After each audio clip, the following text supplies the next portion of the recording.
Hi! A while ago my family and I went to a pub, or public house, to see a low-profile blues rock kind of band, and we had about half an hour before the band came on to just chill in the corner of the pub and have a couple of drinks and everything.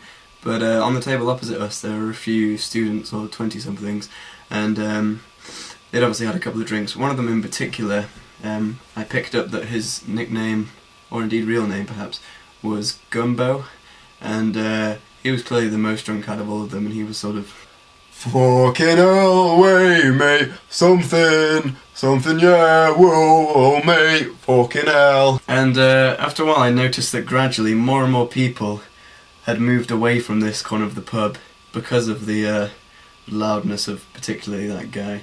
And yeah, it was incredibly annoying to listen to, and eventually we got up to move as well and leave them on their own.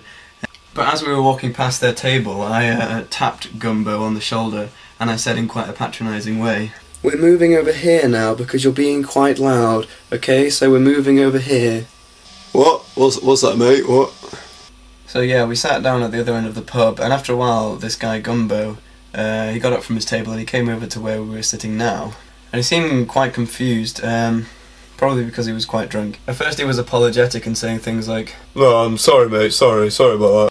And then in the very next breath he said, "If you don't like it, mate, yeah, if you don't like it, fuck off, yeah? Fuck off." And at that point my dad stood up and explained to him that that's exactly what we had done, for that very reason.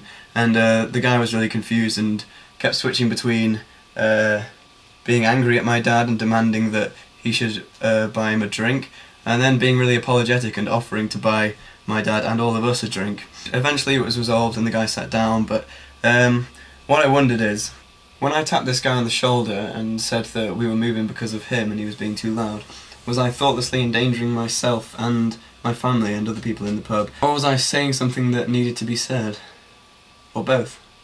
I want to know what people think about this, because in general situations similar to that, is it better to just leave it and not say anything and let them get away with this uncouth behaviour? Or do you think that at the risk of personal safety, it is worth saying something to them? On an unrelated note, however. Who put all this crap in my room? Why is this here? I can't sit down.